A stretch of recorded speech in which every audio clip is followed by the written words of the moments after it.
नमस्कार, मैं हूं संजय शर्मा। आप देख रहे हैं 4 PM न्यूज नेटवर्क। आपको क्या लगता है कि ये गोदी मीडिया के टीवी चैनल पर जो लड़ाई होती है वो सहज होती है? वो क्या वाकई में लड़ाई हो जाती है, गाली गलौज हो जाती है, या इसके पीछे भारतीय जनता पार्टी की कोई प्लानिंग है? आप सोच भी नहीं सकते कि आपको जो सहज भाव लग रहा है कि कहीं एक भारतीय जनता पार्टी का प्रवक्ता, जैसे कांग्रेस के प्रवक्ता सुरेंद्र सिंह राजपूत की मां को गाली दे रहा था, तो इसके पीछे कोई रणनीति होती है? जी हाँ, रणनीति। आपने देखा होगा टीवी चैनलों पे आजकल एक नया ट्रेंड चल गया है, एक दूसरे को गालियां दो, मारपीट कर दो। दरअसल भारतीय जनता पार्टी के प्रवक्ता जानते हैं कि अगर बुनियादी मुद्दों पर टीवी चैनलों पर बात होने लगेगी तो उनके पसीने आ जाएंगे। अगर इस बात पर सवाल होने लगेगा कि सीडीएस ने सिंगापुर में जाके कह दिया हमारे जहाज क्यों गिरे, यह महत्वपूर्ण मुद्दा नहीं है। महत्वपूर्ण मुद्दा यह है कि उसके बाद हमने क्या किया, टेक्निकल क्या करनी थी।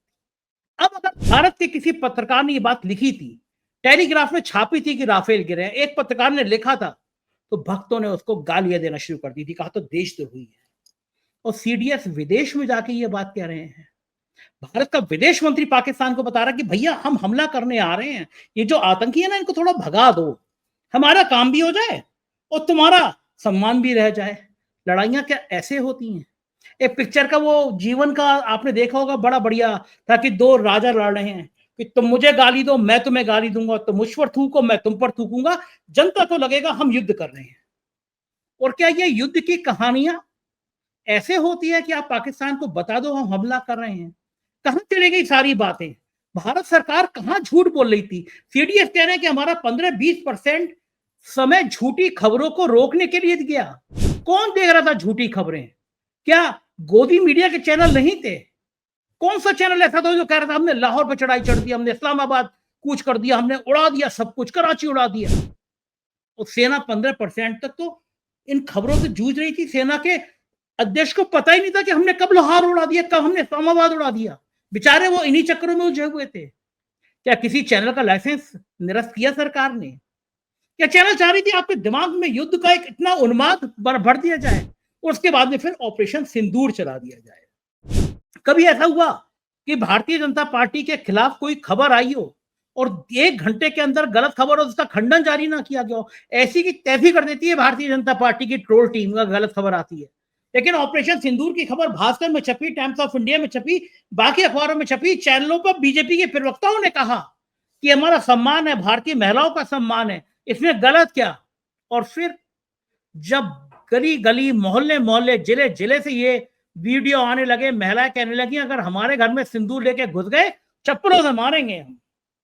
जब सोशल मीडिया पे ये ऐलान होने लगा कि कौन होते हैं ये हमारी महिलाओं को सिंदूर देने वाले, तब समझ में आया साहब को ये तो मामला उल्टा पड़ गया। और जब व्यक्तिगत हमले खुद साहब पे शुरू हो गए तो साहब ने लगा कि अब तो सिंदूर का खेल भारी पड़ने लगा।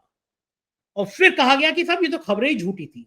यानी 3 दिन तक जो सिंदूर पहुंचाने की योजना गली गली, मोहल्ले मोहल्ले, घर घर में बनाई जा रही थी, जो अखबार चल रहे थे, जो टीवी चैनल चल रहे थे, जो भारतीय जनता पार्टी के प्रवक्ता बोले थे, सब झूठ था। हकीकत यह है कि भारतीय जनता पार्टी को समझ में आ गया है कि लोग जागरूक हो गए हैं। अब आप अगर सिंदूर पहुंचाएंगे और मोदी जी की फोटो लगी होगी तो घर से लोग दौड़ा लिए जाएंगे। तो इसीलिए इसीलिए ये वजह की जाती है, इसीलिए ये बात की जाती है कि ये विवाद इसलिए पैदा किया जाता है टीवी चैनलों पर कि आप कंफ्यूज रहें, बौद्धिक बात ना हो, बहस में मामला उलझ कर रह जाए, ये बात वो लोग चाहते हैं। इसीलिए गाली गलौज हो जाती है। लेकिन इस गाली गलौज के बाद एक बात और आगे निकल के आती है। खास तौर से आप दिमाग में जोर लगाइएगा, आपको राजनीति का का खा घा बड़े साफ तौर पे समझ में आ जाएगा। आपको याद होगा रामजी लाल सुमन में राणा सांगा पर एक विवादित बयान दे दिया था। दलित सांसद थे, गुस्से में आ गई करणी सेना। वो करणी सेना जिसकी हैसियत उत्तर प्रदेश में बहुत कम थी, अचानक हजारों लोग आगरा में नजर आने लगे, रामजी लाल सुमन के खिलाफ नजर आने लगे। हाथों में बंदूकें थी, तलवारें थी और कहा कि हम रामजी लाल सुमन की ऐसी तैसी कर देंगे। लेकिन सुरेंद्र सिंह राजपूत को मां की गाली दी गई, एक क्षत्रिय नेता को गाली दी गई, तो करणी सेना का एक भी बयान नजर नहीं आया, एक भी बयान नहीं आया। क्या सुरेंद्र सिंह राजपूत क्षत्रिय नहीं है? या आपका स्वाभिमान तभी जगेगा करणी सेना का जब एक दलित सांसद होगा, कोई दलित नेता होगा, तो करणी सेना गुस्से में आ जाएगी। लेकिन कोई ब्राह्मण नेता अगर राजपूत नेता को मां की गाली लाइव चैनल पे दे रहा है, तो करणी सेना का अता पता नहीं है। अब आप समझ सकते हैं कि क्या ऊंची जातियां एक दूसरे के हितैषी रहती हैं कि भाई ये तो ब्राह्मण ने गाली दी है यार, ये अपना मामला है, इसमें शांत रहने दो। लेकिन अगर दलित ने कहा है तो उस दलित की तो हालत खराब कर देंगे। वो होगा सांसद, काफले में निकलेगा तो काफले पे हमला करेंगे, काफले को रोकेंगे। ये कौन सी राजनीति है, ये कौन सी बात है? और भारतीय जनता पार्टी का वो छिछोरा प्रवक्ता जो खुलेआम माँ की इतनी गंदी गाली दे रहा है, और ये माँ बहनों की बात करने वाली पार्टी उसको अपनी संगठन से निकाल नहीं रही है, प्रवक्ता पद से हटा नहीं रही है। आप सोचो, लाइव चैनल में कोई माँ की गाली दे दे पार्टी का प्रवक्ता, और उसके बाद पार्टी को कोई फर्क ही ना पड़े।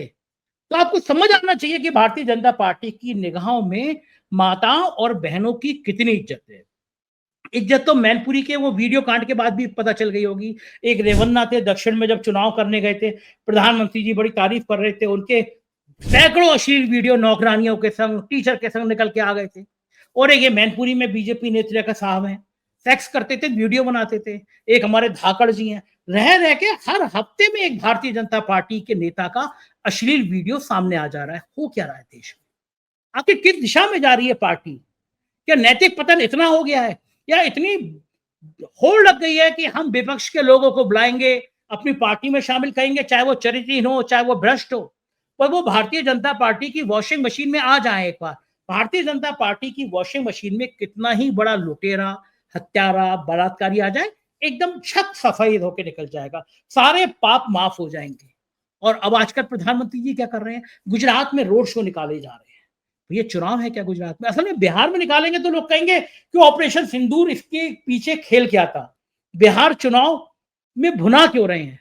तो गुजरात में रोड शो निकाल रहे हैं। एक रोड शो पे आपको पता है करोड़ों रुपए खर्च होते हैं। प्रधानमंत्री जी के अपनी खेती बाड़ी से नहीं आते, भारतीय जनता पार्टी अपने पार्टी फंड से नहीं देती, वो आपके और मेरे टैक्स के पैसे से जाता है।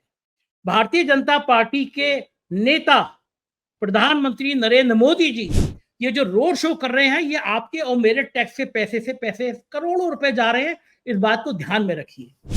प्रधानमंत्री जी केवल चुनाव की रैलियां, रोड शो कर रहे हैं, बाकी लोगों का काम क्या है?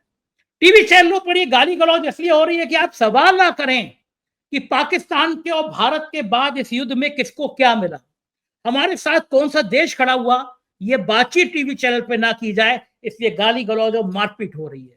पाकिस्तान को क्या मिला? हजारों करोड़ का लाभ मिल गया, अमेरिका ने उसको कर्जा दिलवा दिया। उसके बाद रूस, जो अब तक हमारा सालों से दोस्त रहा है, उसने जाके भारत को छोड़कर पाकिस्तान से व्यापारिक डील कर ली। कारण, रूस और यूक्रेन के युद्ध में हमारे प्रधानमंत्री जी जेलेंस्की से गले मिल मिल के जा रहे थे। वो विश्व गुरु बनना चाहते थे, ना राम रहे और ना रहीम, ना कोई इधर का रहा ना कोई उधर का। रूस ने दिखा दिया तुम जेलेंस्की से मिलोगे तो हम पाकिस्तान जाएंगे। कौन सा पड़ोसी हमारे साथ है? बांग्लादेश, नेपाल, श्रीलंका, चाइना, पाकिस्तान। इतनी असहाय क्या भारत की विदेश नीति आज से पहले कभी थी?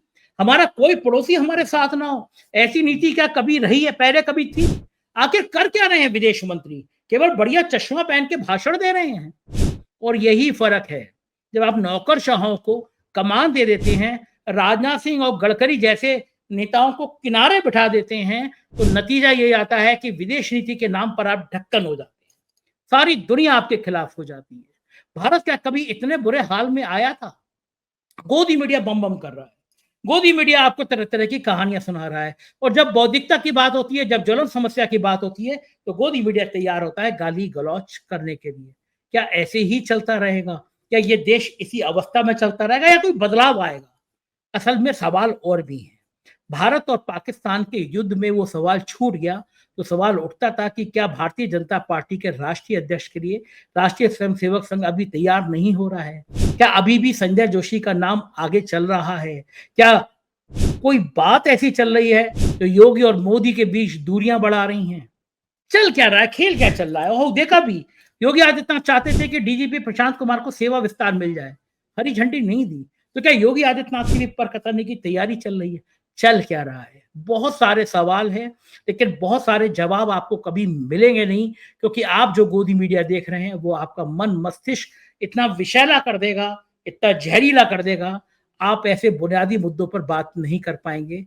बात करनी है, बात सोचनी है, बात देखनी है तो 4PM को सब्सक्राइब करिए, अपने सवाल हमको भेजिए। हम आपके साथ हमेशा थे, हमेशा रहेंगे, क्योंकि यही जिद है सच की। शुक्रिया, थैंक यू।